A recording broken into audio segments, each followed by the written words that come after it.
నేరేడ్మిట్లో భార్య వేధింపులతో భర్త ఆత్మహత్య చేసుకున్న ఘటన చోటు చేసుకుంది. 2013లో జ్యోతిని శ్రీనివాస్ వివాహం చేసుకున్నాడు. తర్వాత భర్త ప్రోత్సాహంతో జ్యోతి ఎక్సైసియాగా జాబ్ కొట్టింది. ఉద్యోగం వచ్చాక భర్తను దూరం పెడుతోంది. భర్త కుటుంబంపై వరకట్న వేధింపుల కేసు కూడా పెట్టింది. 4 నెలలుగా కొడుకుకు దూరం కావడంతో మనస్తాపంతో శ్రీనివాస్ ఆత్మహత్య చేసుకున్నాడు. భార్య వేధింపులే కారణమని కుటుంబ సభ్యులు ఫిర్యాదు చేశారు. ఘటనపై కేసు నమోదు చేసుకొని పోలీసులు దర్యాప్తు చేస్తున్నారు. భర్తను వేధించడం వల్లే తను బలవన్మరణానికి పాల్పడ్డట్టుగా తెలుస్తుంది.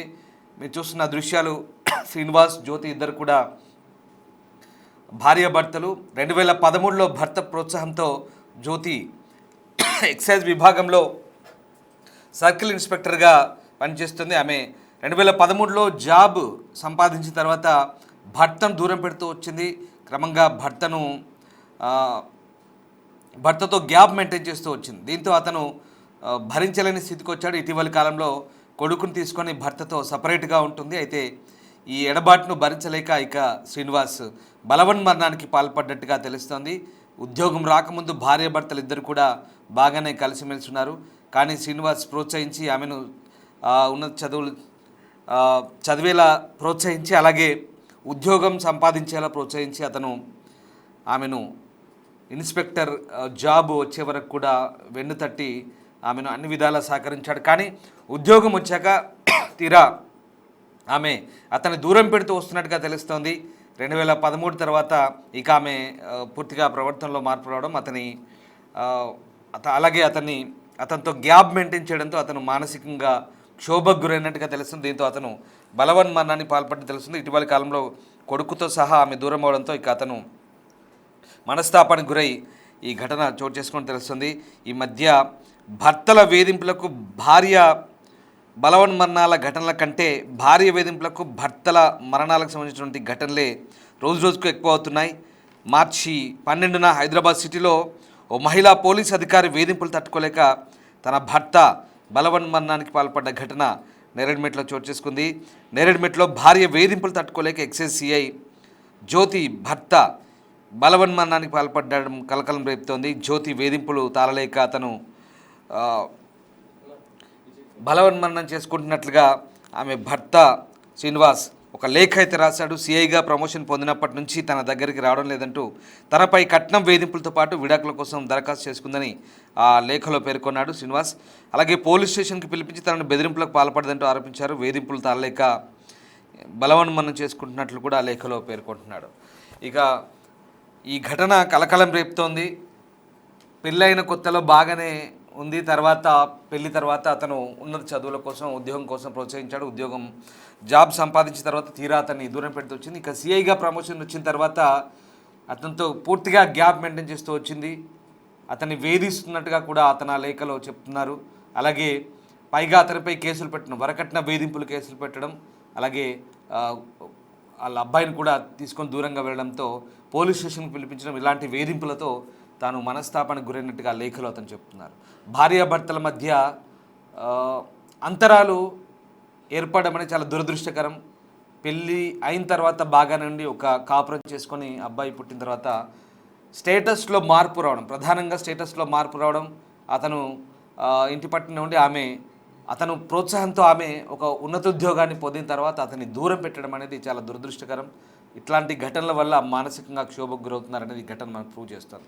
పైగా అతను ఇదేంటని అడిగితే అతన్ని వేధింపులకు గురి చేసి వరకట్న కేసు పెట్టి పోలీస్ స్టేషన్ పిలిపించి అతన్ని బెదిరింపులకు గురి చేయడం అనేది చాలా మానసిక క్షోభకు గురైనట్టుగా అతని లేఖ ద్వారా అర్థమవుతుంది. అంటే ఒక స్థాయికి వెళ్ళిన తర్వాత భార్యాభర్తల మధ్య ఇలాంటి భేదాభిప్రాయాలు, అవగాహన రాహిత్యంగా ప్రవర్తించడం, తర్వాత ఏకంగా ఇదిగో ఇలాంటి ఘటనలు చోటు చేసుకున్న సంఘటనలు మనకు అనిపిస్తున్నాయి. చాలా దురదృష్టకరం. ఒక స్థాయిలో ఉండి, ఒక పొజిషన్లో ఉండి తనను ఆ స్థాయికి రావడానికి ప్రోత్సహించిన భర్తని ఇలా దూరంగా పెట్టి భర్తని వేధించడం అనేది నిజంగా ఒక రకమైనటువంటి దురదృష్టకర ఘటన అంటూ, ఇది బాధాకరం అంటూ అభిప్రాయాలు అయితే వ్యక్తమవుతున్నాయి. సో ఈమె వేధింపుల వల్లే, పైగా అతనిపై పెట్టిన కేసుల వల్లే ఈ ఘటనకు పాల్పడ్డట్టుగా లేఖలో చెప్తున్న తెలిసింది. ఇక ఈ పూర్తి ఘటనకు సంబంధించి మరింత సమాచారాన్ని మా ప్రతినిధి విజయ్ అందిస్తారు. విజయ్, ఈ ఘటనకు సంబంధించి పోలీసులు ఏం చెప్తున్నారు, అలాగే అసలు ఈ మొత్తం ఈ ఎపిసోడ్ కారణం ఏంటి, అసలు ఏం జరిగింది? Yes Rajesh, Neredmet police station లో ఉన్నటువంటి లక్ష్మీనగర్ లో నివాసం ఉండేటువంటి శ్రీనివాస్, జ్యోతి ఇద్దరు కూడా 2013లో వివాహం చేసుకున్నారు. వీరికి ఒక సంతానం బాబు కూడా ఉన్నాడు. అయితే మొదటి నుంచి కూడా జ్యోతి కొంత ప్రభుత్వ ఉద్యోగం సాధించాలనేటువంటి ఆకాంక్షతో ఉండేది. దానికి శ్రీనివాస్ సైతం ప్రోత్సాహం అందించి ఆయన ప్రైవేట్ ఉద్యోగం చేస్తూ సైతం భార్యను చదివించి ఒక ఉన్నత స్థాయిలో చూడాలనుకున్నాడు. ఈవెన్ ఆవిడ ఉద్యోగం చేస్తే నేను చూడాలన్నట్టుగా ఆయన అనుకున్నాడు. ఈ నేపథ్యంలోనే జ్యోతి కూడా ప్రభుత్వ ఉద్యోగం సాధించింది. ఎక్సైజ్ డిపార్ట్మెంట్ లో సిఐగా కూడా ఆవిడ విధులు నిర్వహిస్తోంది. ఎప్పుడైతే సిఐగా ఉద్యోగం పొందిందో అప్పటి నుంచి కూడా జ్యోతి ప్రవర్తనలో మార్పు రావడం, శ్రీనివాస్ తల్లిదండ్రుల్ని ఇంటికి రావద్దు అని చెప్పడం, అలాగే ఈ నేపథ్యంలోనే ఇటీవల కాలంలో ఇద్దరు కూడా కలిసి ఒక ఇంటిని కొనుగోలు చేశారు. సుమారుగా 50 లక్షల రూపాయలు పెట్టి ఇంటిని కొనుగోలు చేశారు. కొనుగోలు చేసినటువంటి నేపథ్యంలో గృహ ప్రవేశానికి శ్రీనివాస్ బంధువులు ఎవరు రావద్దంటూ కూడా జ్యోతి శ్రీనివాస్ కి ఒక కండిషన్ పెట్టింది.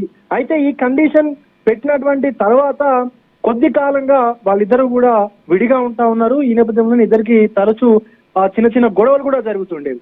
అయితే ఇటు జ్యోతి ఆల్రెడీ పోలీస్ డిపార్ట్మెంట్ లో పనిచేయడము, అలాగే శ్రీనివాస్ కు సంబంధించి పలుమార్లు వేధింపులు చేస్తా ఉన్నట్టు కూడా పోలీస్ స్టేషన్ లో కేసు పెట్టి 490A కింద గృహహింస కేసు, వరకట్నపు వేధింపుల కేసు కూడా నమోదు చేయించింది. అయితే శ్రీనివాస్ సంబంధించి ఆయన ఒక ప్రైవేట్ ఉద్యోగం చేస్తూ భార్యని ఒక ఉన్నత స్థాయిలో చూడాలి అనుకున్నాడు అంటూ కూడా శ్రీనివాస్ కుటుంబ సభ్యులు చెప్తా ఉన్నారు. అయితే కొడుకుకు దూరంగా ఉండడం, భార్య వేధించడం, ఈ వేధింపుల కారణంగా నిన్న మధ్యాహ్నం శ్రీనివాస్ తన ఇంట్లోనే లక్ష్మీనగర్ లో ఉన్నటువంటి ఇంట్లోనే చీరతో ఉరి వేసుకున్నటువంటి పరిస్థితులు ఏర్పడ్డాయి. అయితే ఇటు శ్రీనివాస్ తమ్ముడు ఎంతకీ కూడా శ్రీనివాస్ ఫోన్ ఎత్తకపోవడంతో ఇంటికి వెళ్లి తలుపులు బద్దలు కొట్టినటువంటి సందర్భంలో ఒక్కసారిగా షాక్ కి గురై తన అన్న సూసైడ్ చేసుకున్నట్టు కూడా స్థానికంగా ఉన్నటువంటి నేరేడ్మెట్ పోలీసులకు సమాచారం అందించాడు. అయితే తన అన్న మృతికి కారణమైనటువంటి, ఆత్మహత్యకు కారణమైనటువంటి వాళ్ళని కఠినంగా శిక్షించాలి, వారిపైన కేసులు నమోదు చేయాలంటూ కూడా ఆ బాధితునికి సంబంధించినటువంటి కుటుంబ సభ్యులు అలాగే శ్రీనివాస్ తమ్ముడు నేరేడ్మెట్ పోలీస్ స్టేషన్ లో ఇప్పటికే కంప్లైంట్ చేశారు. అయితే శ్రీనివాస్ అంత్యక్రియల నిమిత్తం ఇప్పటికే మంచిర్యాలకు కూడా శ్రీనివాస్ మృతదేహాన్ని తరలించారు. Rajesh. Right, thank you Vijay.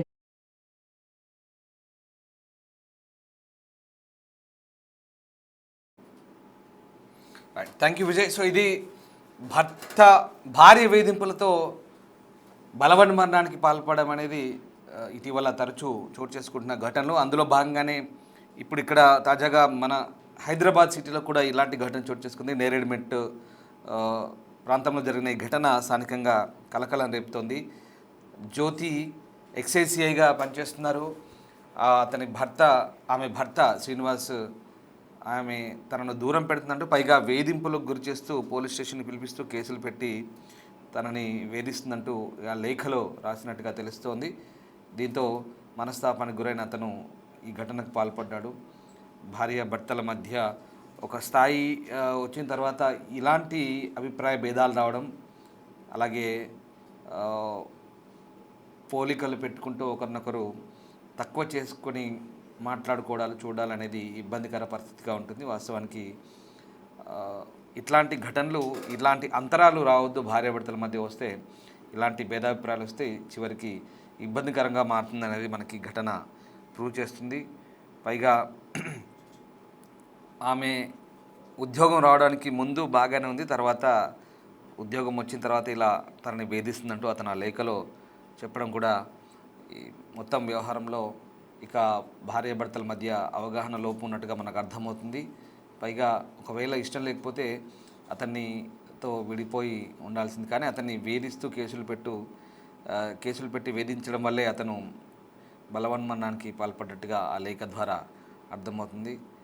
ఏదేమైనా ఇండిపెండెంట్గా బతకడం అంటే ఒక సమాజంలో ఒక స్థాయి వచ్చిన తర్వాత మహిళలకు అది మంచిదే, కానీ భర్తల్ని ఇది అలసుగా తీసుకొని సాగా తీసుకొని తనను వేధించినట్టుగా భర్త లేఖలో చెప్పడం అనేది కాస్త ఇబ్బందికరంగానే మారుతున్న పరిస్థితి. బట్ అందులో వాస్తవం ఏంటో పోలీసుల దర్యాప్తులో తెలియ అవకాశం ఉంది.